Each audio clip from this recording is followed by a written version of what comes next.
컴퓨터공학과 18학번 안세라 21학년도 졸업자격 실험 보고서 발표를 시작하겠습니다. 현대 사회는 과거와 비교하면 장애인들을 위한 많은 시스템을 가지고 있습니다. 일반적으로 비장애인은 신체적 장애인이 비장애인을 기준으로 만들어진 스마트폰을 사용하는 것에 큰 불편을 느끼고 있다고 생각합니다. 특히 평면에 빛으로 화면을 표시해 많은 정보를 시각적으로 표현하는 스마트폰을 시각장애인이 사용하는 것에 대해 어려워하리라 생각합니다. 그러나 그러한 보편적인 생각에 반해 시각장애인에게도 스마트폰을 사용 가능케 하는 시스템이 존재하고 있었습니다. 최근 출시되는 일반적인 스마트폰들은 높은 접근성을 가지고 있는데 시각장애인에게 제공되는 접근성 시스템 중 화면의 텍스트를 음성으로 읽어주는 시스템이 있었습니다. 이러한 시스템으로 시각장애인들도 큰 문제 없이 스마트폰을 사용할 수 있다고 합니다. 하지만 시각적 정보를 얻지 못한다는 것에 한계가 있음은 분명합니다. 보이지 않는 물체를 다른 감각으로 사용해 파악하는 것보다는 보이는 자가 물체의 정체를 알려주는 것이 더 효율적이고 신뢰적이라고 생각했습니다. 저는 이러한 배경으로 시각장애인을 위한 물체인식 어플리케이션을 제작하기로 했습니다. 먼저 그를 위한 관련 연구부터 설명드리겠습니다. 텐서플로우는 머신러닝을 위한 오픈소스 플랫폼입니다. 시중에 있는 다양한 머신러닝 오픈소스 중 하나인 텐서플로우는 다른 오픈소스와 비교되는 세 가지 장점이 있습니다. 먼저 손쉬운 모델을 빌드할 수 있고 어디서든 강력한 머신러닝을 제작할 수 있으며 연구를 위한 강력한 실험을 제공합니다. 또한 텐서플로우는 텐서플로우 라이트라는 휴대기기, 내장형 기기 등에서 텐서플로우 모델을 실행할 수 있도록 지원하는 도구 모음을 제공합니다.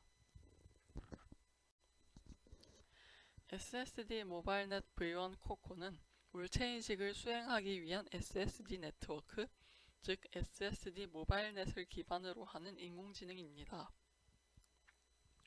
SSD는 단일 네트워크를 통한 물체 감지를 위한 통합 프레임워크로 특정 크기의 이미지에서는 타 인공지능보다 높은 정확도와 속도를 보이는 인공지능입니다. 이 인공지능을 코코 데이터셋으로 학습시킨 모델이 SSD 모바일넷 V1 코코입니다. 해당 인공지능은 텐서플로우에서 기본적으로 제공되는 선행학습된 물체인식 모델 중 하나이며 아파치 2.0 라이선스를 요구합니다. 다음은 시스템 설계입니다. 먼저 유스케이스 다이어그램부터 설명드리겠습니다. 유스케이스 다이어그램은 먼저 액터로 사용자와 인공지능을 두었습니다. 인공지능 액터는 프로젝트로 보면 어플리케이션 안에 존재하지만 어플리케이션 안에 종속된 존재가 아닌 어플리케이션을 통해 사용자와 데이터를 주고받는 액터라고 생각해 어플리케이션 컨테이너 바깥에 두었습니다. 먼저 사용자가 어플리케이션을 실행하면 어플리케이션은 바로 카메라를 실행하고 카메라는 이미지를 받아옵니다.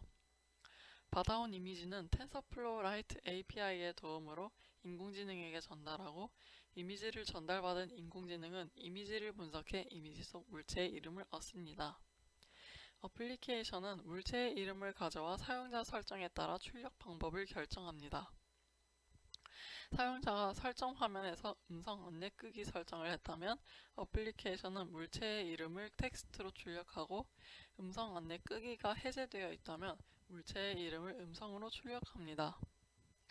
또한 사용자가 설정 화면에 카메라 화면 끄기 설정을 했다면 카메라 화면을 가려 보이지 않도록 합니다. 인터페이스는 다음 그림과 같이 설계했습니다. 메인 화면은 툴바, 카메라 화면, 물체 이름 텍스트로 설계했으며 툴바의 설정 아이콘을 터치하면 설정 화면으로 넘어가 카메라와 음성 기능을 스위치로 설정할 수 있도록 설계하였습니다. 메인 화면의 카메라 화면은 프레임 레이아웃으로 물체 이름을 띄울 텍스트는 텍스트 뷰로 구성했으며 설정 화면은 설정 기능에 특화된 프리퍼런스 스크린 속성의 프래그먼트로 구성했습니다. 카메라 화면 끄기와 음성 안내 끄기 설정은 참과 거짓 두 가지 값으로 작동하도록 스위치 프리퍼런스 속성으로 구성했습니다. 본 어플리케이션은 텐서플로우에서 제공하는 물체인식 예제 프로그램을 기반으로 제작했기 때문에 예제 프로그램에 필요 없는 부분은 없애고 필요한 기능을 만들기 위한 작업이 필요했습니다. 먼저 예제 프로그램의 프레임, 크롭, 인퍼런스 타임 값을 나타내고 스레드 수를 조절하는 바텀 시트 레이아웃을 없애도록 했습니다.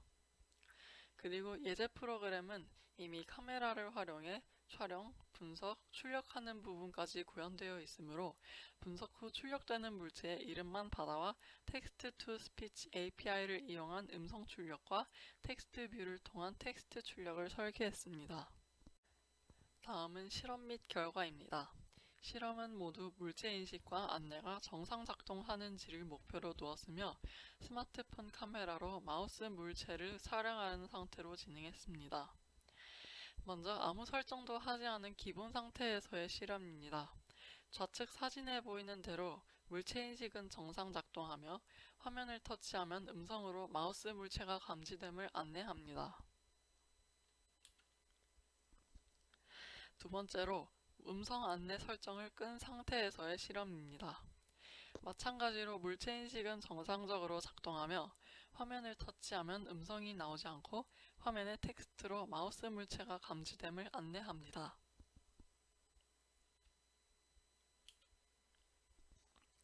세 번째로 카메라 화면 설정을 끈 상태에서의 실험입니다.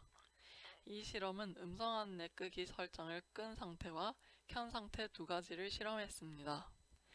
물체 인식은 정상 작동하고 음성 안내 끄기 설정이 꺼져 있다면 음성으로 물체를 안내하고 음성 안내 끄기 설정이 켜져 있다면 텍스트로 물체를 안내합니다. 결론입니다. 저는 안드로이드 스튜디오에서 텐서플로우 라이트 라이브러리를 이용해 AI를 다루는 프로젝트를 진행했습니다. 본 어플리케이션은 시각장애인을 대상으로 만들기 시작한 어플리케이션으로 그 부분을 많이 고려하여 시각장애인이 충분히 편리하게 이용할 수 있는 어플리케이션이 제작되었다고 생각됩니다. 다만 일부 아이콘을 이용한 설정 부분이나 물체의 이름뿐만 아니라 위치도 인식하는 기능, 사용자의 더 다양한 명령 방식 같은 더 많은 편의성을 여러가지 제한적인 상황으로 인해 구현하지 못했다는 점은 아쉬운 점으로 남았습니다. 또한 애플리케이션 구현에 사용한 AI 자체에서 인식하는 물체의 종류가 생각보다 충분하지 않았습니다. 추후 연구를 통해 어플리케이션의 편의성을 개선하고 이미 사전 학습된 AI 모델에 추가 학습을 하는 방식 등을 사용하여 더욱 다양한 물체를 탐지할 수 있는 더 좋은 성능의 모델을 구성할 수 있게 된다면 좋겠다고 생각합니다. 여기까지 졸업 자격 실험 보고서 발표를 마치겠습니다. 감사합니다.